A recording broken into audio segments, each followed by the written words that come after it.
How y'all doing? Happy Monday in my world. Happy whenever you'll see this in your world, okay? Bienvenidos a mi canal. Welcome back to my channel.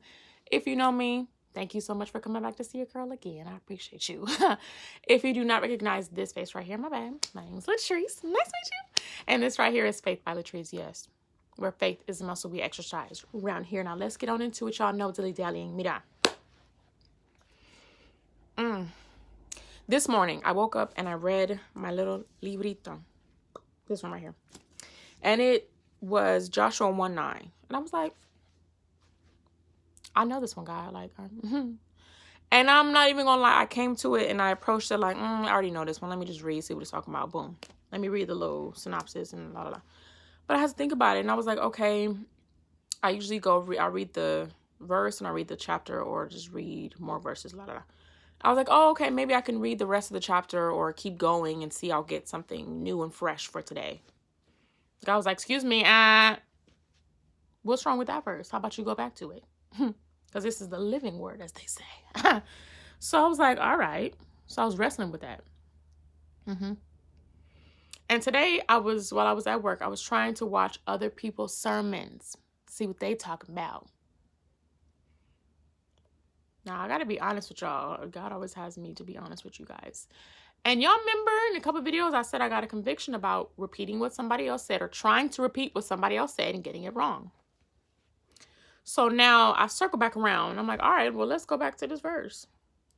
And then I get another verse. Well, let me just read what the verse is. Joshua 1:9. This version in my little librito, this one says, remember that I commanded you to be strong and brave. Don't be afraid, because the Lord your God will be with you everywhere you go. Yeah. Now, the context of that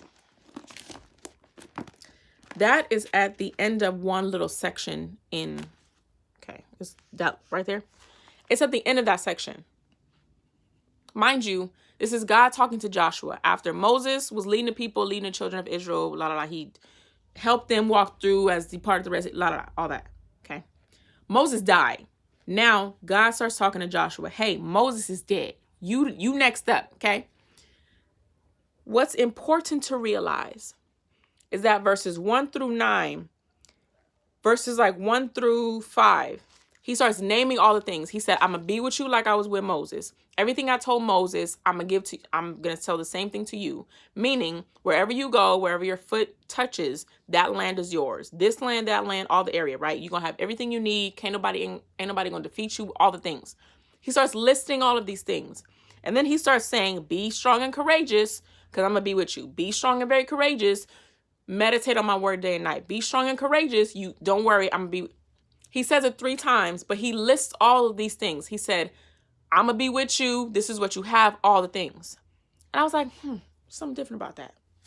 Because I think about oftentimes when God was giving an assignment to somebody in the Bible, he had to talk them out of their inadequacy.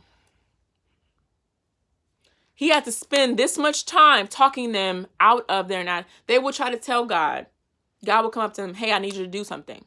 They're like, but wait, God, I can't do it because I have this insecurity. I can't do it because I'm lacking this.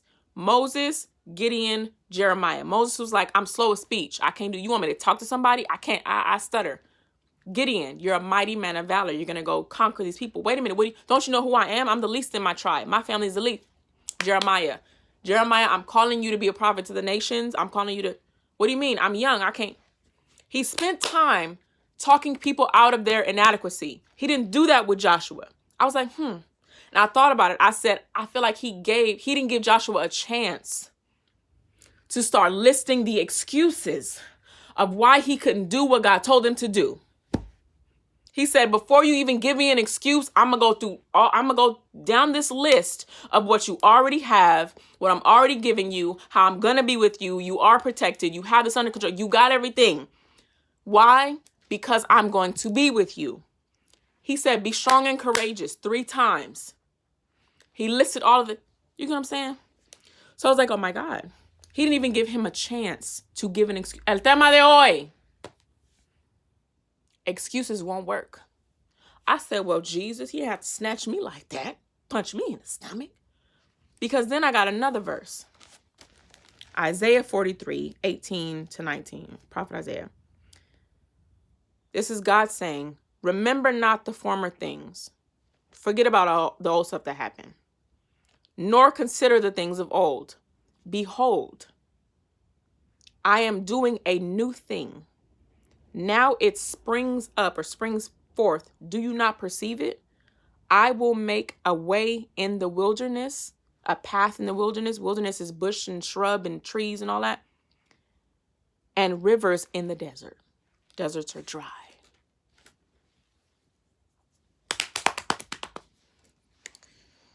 He said, I'm doing a new thing. Do you not notice it? And last thing, and I'm out of here. This brought me to my real circumstance in real life. How recently I was like, oh my God, I stopped working out for like 3 weeks or something. I was like, oh, I'm not feeling it, whatever. Daylight savings happened, right? Or it ended or whatever. So it's dark early now. I was like, well, I usually work out outside. Now I can't because it's dark outside. Work out in my room. I was like, I don't really like my room. So then God was like, okay, so you just gonna start working out? Because the season changed? Oh, that's not an excuse. So guess what? Guess what I had to do? I had to go find a new spot to work out where there's lights outside. It's still nighttime. It's still dark early, but I'm in a new spot. Because God is doing something new. I can't make an excuse for not progressing. You and I cannot make any more excuses for not progressing. God's like, I gave you this whole list of why you don't have an excuse. You can't use the same excuses from last year of why you're not succeeding. You know how many books I have? I done packed up most of my books and I've still bought more. My bookcase is still filling up because there's no excuse for why I can't be better. Excuses won't work. That's it. Go about your business. See, now that I hit your oi. If nobody has told you today, I want to tell you that I love you. And I love me too, because listen, life be lifing. But guess what? We're going to prosper regardless. Catch you on the flip side. Bye.